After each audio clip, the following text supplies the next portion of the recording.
नमस्कार, मैं हूं आपके साथ मुबश्शरा।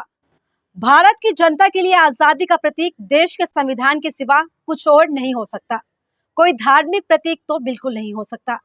लेकिन देश के प्रधानमंत्री मोदी सवालों को जवाब नहीं दे पाते तो धर्म की आड़ लेने लग जाते हैं ताकि सबको लगे कि वो पूजा पाठ में बिजी है।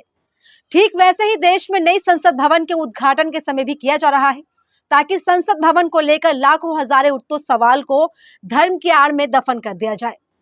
भारत के इतिहास में ऐसा पहली बार हुआ है जब किसी संवैधानिक इमारत, संसद या विधानसभा के उद्घाटन में कोई भी विपक्षी नेता शामिल नहीं हुआ हो।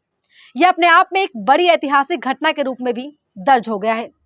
प्रधानमंत्री मोदी ने एक प्रयास ये भी नहीं किया कि विपक्ष को मनाकर उनसे बातचीत करके संसदीय इमारत के उद्घाटन में उनको बुलाया जाए।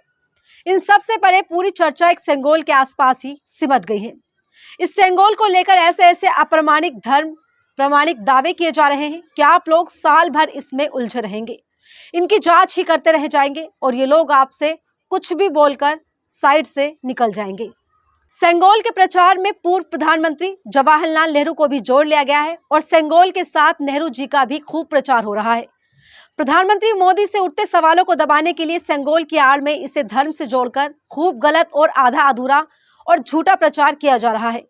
सेंगोल को लेकर झूठे और आधे अधूरे प्रचार को समझते और प्रधानमंत्री के धार्मिक ढोंग को समझने के लिए आपको ये वीडियो पूरा देखना होगा और ये समझना भी होगा कि किस तरीके से धर्म और आधे अधूरे ज्ञान के आधार पर आप लोगों को बेवकूफ बनाया जा रहा है, केवल अपने राजनीतिक फायदे के लिए। बात दरअसल यह है कि नई संसद भवन के निर्माण में राष्ट्रपति को नहीं बुलाया गया, उपराष्ट्रपति को भी नहीं बुलाया गया। इसके अलावा कोई भी विपक्ष का नेता इस उद्घाटन समारोह का हिस्सा नहीं बना क्योंकि उन्होंने प्रधानमंत्री से सवाल किए हैं। लेकिन आप ये समझिए कि अपने फायदे के लिए जातिवाद का इस्तेमाल करने वाले प्रधानमंत्री ने ना तो राष्ट्रपति को पूछा और ना ही उपराष्ट्रपति को संसद के उद्घाटन में निमंत्रण दिया। जानते हैं क्यों? क्योंकि प्रधानमंत्री खुद अपना नाम करना चाहते हैं। इसलिए क्योंकि प्रधानमंत्री चाहते हैं कि चर्चा केवल उन्हीं की हो, सब कुछ उनके ही इर्द गिर्द रहे, बिल्कुल वैसे ही जैसे विदेशों में उनका डंका बजा है। खैर, एक तरफ जहां नए संसद का उद्घाटन हो रहा है तो वहीं दूसरी तरफ जंतर मंतर पर लोकतंत्र की हत्या हो रही है। नई संसद के उद्घाटन के दिन यानी कि आज ही भारतीय कुश्ती महासंघ के अध्यक्ष बृजभूषण शरण सिंह के खिलाफ प्रदर्शन कर रहे पहलवान नए संसद भवन के सामने महिला महापंचायत आयोजित करने वाले थे। हालांकि इससे पहले ही जंतर मंतर से संसद भवन की तरफ मार्च निकाल रहे प्रदर्शनकारी पहलवानों और दिल्ली पहुंच रहे उनके समर्थकों को हिरासत में ले लिया गया। तमाम नेताओं को डिटेन कर लिया गया। इस इमारत से चंद किलोमीटर दूर सत्ताधारी पार्टी के सांसद के खिलाफ यौन उत्पीड़न के आरोपों को लेकर भारतीय खिलाड़ी इंसाफ की मांग कर रहे हैं। लेकिन सत्ता के अहंकार में चूर प्रधानमंत्री मोदी ना तो ये खिलाड़ी देख पा रहे हैं और ना ही गरीब जनता को देख पा रहे हैं। एक तरफ ये तस्वीरें देखिए और दूसरी तरफ सत्ता के अंधकार का दूसरा रूप देखिए। जब रोम जल रहा था तो नीरो बंसी बजा रहा था। ये दो तस्वीरें आज देश में मौजूदा हालात का सच बयां करती है। सबसे पहले ये तस्वीर देखिए, जब प्रधानमंत्री मोदी के संसद भवन में एंटर करते ही प्रधानमंत्री मोदी के सामने ही मोदी मोदी के नारे गूंजने लगते हैं। तो मोदी मोदी के नारों से नई संसद गुंजा रही है, जैसे संसद ना हो कोई बीजेपी की कोई रैली हो गई।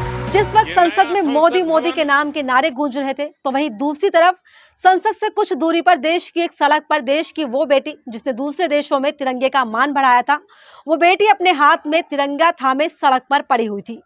दूसरी तरफ प्रधानमंत्री मोदी संसद में अपने नाम सुनकर प्रसन्न हो रहे थे। देश की नई संसद में मोदी मोदी नाम जब इस तरह से कुछ अंदाज से जपा जा रहा था कि मानो किसी राजा का राज तिलक हो रहा हो। आसपास के लोग बोल रहे हैं कि राजा की जय हो।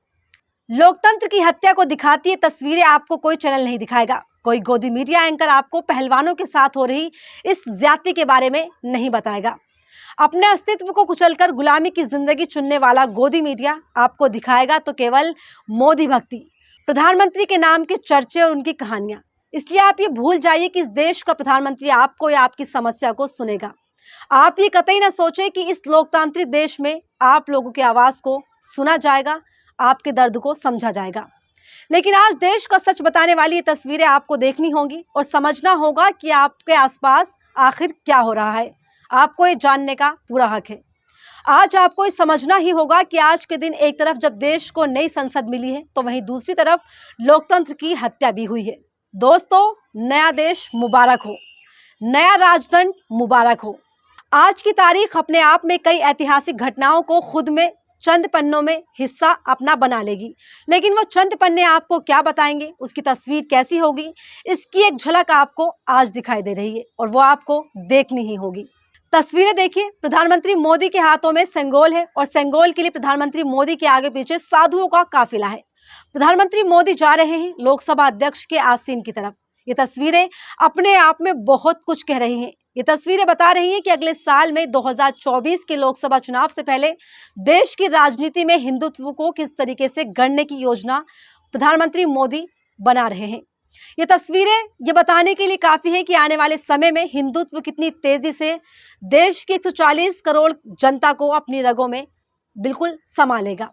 ऐतिहासिक स्रोतों जैसे उस जमाने के तमाम विभूतियों द्वारा लिखी गई आजादी विषयक किताबों, अखबारों में छपी खबरों और पत्र पत्रिकाओं की रिपोर्टों में कहीं भी अक्षर नहीं मिला है इसका कि जो बताता हो कि सेंगोल का उपयोग भारत की आजादी के समय सत्ता परिवर्तन के प्रतीक के रूप में किया गया था। लेकिन बावजूद इसके आप लोगों को सेंगोल के बारे में झूठ और सिर्फ झूठ परोसा जा रहा है। लेकिन सच क्या है वो आपको जानना बेहद जरूरी है। टाइम पत्रिका के जिस लेख को सरकारी डॉकेट की उद्धृत किया गया है उसमें भी ऐसा कुछ नहीं कहा गया है। इसमें कोई संदेह नहीं है कि मद्रास प्रेसिडेंसी के एक शैव मठ की ओर से ये स्थानीय सुनारों के द्वारा तैयार करवाया गया और फिर धार्मिक अनुष्ठान के साथ नेहरू जी को उपहार के रूप में वो दिया गया था। नेहरू जी धार्मिक धर्मकांडों में विश्वास नहीं करते थे, ये भी एक जानी मानी सी बात है जिसको सभी जानते हैं। बावजूद इसके इतिहासकारों ने दर्ज किया है कि आजादी की ठीक पहले की घड़ी में उन्होंने बहुत सारे धार्मिक अनुष्ठानों में निजी रूप से शामिल होने की सहमति दे दी थी। अनेक इतिहासकारों ने इसे उनके विचलन के रूप में देखा है और उनकी आलोचना भी की है। जो भी हो, उस बेहद नाजुक और जटिल मौके पर नेहरू जी ने धार्मिक अनुष्ठानों और उपहारों को स्वीकार कर मठों के स्वाभिमान को ठेस न पहुंचाने का फैसला किया और बाद में इन उपहारों को पूरे सम्मान के साथ संग्रहालयों को सौंप दिया गया। जाहिर है ऐसे उपहारों की संख्या बहुत बड़ी रही होगी। संग्रहालय स्टाफ ने कई बार ऐसे उपहारों को केवल अनुमान के आधार पर लेबल लगा दिया हो। यह नामुमकिन नहीं है कथित सेंगोल पर टहलने की छड़ी वाला लेबल इस प्रक्रिया में लगा होगा। विचार करने की बात है कि राजवंशों के जमाने में नए शासन अध्यक्ष के हाथों में राजदंड या धर्मदंड थमाने के पीछे पुरोहित वर्ग का प्रयोजन क्या हो सकता था। राजदंड थमा देने पर से ना तो किसी को सत्ता मिल सकती है न सत्ता परिवर्तन हो सकता है। आज असली सवाल यह है कि नए संसद भवन में राजदंड की स्थापना का वास्तविक राजनीतिक अभिप्राय क्या है।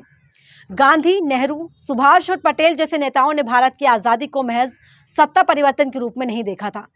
वो अपने सपने में ये नहीं सोचते थे कि भारत की जनता ने जिस बात के लिए संघर्ष किया था वो ये थी कि राज सत्ता ब्रिटिश शासकों के हाथों से निकलकर भारतीय नेताओं के हाथों में चली जाए।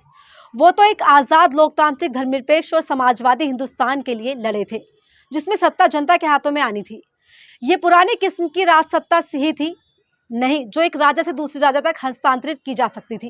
ये जनता की सार्वभौम सत्ता थी, यह अहस्तांतरणीय थी। इसलिए आजाद भारत के पहले प्रधानमंत्री ने इस क्षण को नियति के साथ भारतीय जनता करार के लिए पूरे होने के रूप में रेखांकित किया था। नियति के साथ भारतीय जनता का करार था हर आग के आंसू पोंछना, सबसे कमजोर व्यक्ति के लिए न्याय और गरिमा सुनिश्चित करने का। विजनरी नेहरू ये समझते थे कि आजादी के साथ ही यह करार मुकम्मल नहीं हो गया, उसके मुकम्मल होने की दिशा में ये केवल एक छोटा सा कदम रहा था। इसलिए भारत की जनता के लिए आजादी का प्रतीक देश के संविधान के सिवा कुछ और नहीं हो सकता, कोई धार्मिक प्रतीक तो बिल्कुल नहीं हो सकता। नेहरू इस बात को समझते थे, इसलिए उन्होंने इस कथित सेंगोल को संग्रहालय के हवाले करना सबसे बेहतर समझा, लेकिन उसे संग्रहालय ने निकालकर संसद में स्थापित करना नियति के उस करार के साथ एक भारी धोखा किया है। प्रधानमंत्री मोदी ने 140 करोड़ की जनता के साथ धोखा करते हुए धर्म के नाम पर भारत के आने वाली इबारत को भी गढ़ा है, वो इबारत जिसकी कल्पना शायद ही किसी भारतीय ने की होगी।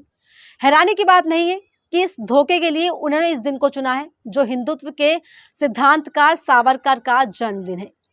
अपने सबसे प्रसिद्ध रचना हिंदुत्व में सावरकर ने दिखाया है कि भारतीय हिंदू राष्ट्र की रक्षा चतुर्वर्ण से के संस्कारों की सुरक्षा पर निर्भर करती है। इसलिए प्रधानमंत्री ने दामोदर सावरकर को पूजनीय सिद्ध करने के लिए इस दिन को चुना है, जो कि बेहद चालाकी के साथ आपके साथ धोखा किया जा रहा है। लेकिन प्रतीकों की राजनीति करने वालों को याद रखना चाहिए कि न्याय के लिए जनता का संघर्ष इतिहास की सबसे निर्णायक शक्ति है। एक ना एक दिन जनता इस खेल को समझ ही जाती है और राजदंड को राजा के हाथों से छीनकर अपने हाथों में ले लेती है। इसलिए सोचिए, समझिए और अपनी आवाज को बुलंद कीजिए, क्योंकि जब आपकी आवाज बुलंद होगी तभी होगा बुलंद भारत। जाते जाते चंद लाइनों में आपके साथ इस वीडियो को यहीं पर अंत करना चाहूंगी।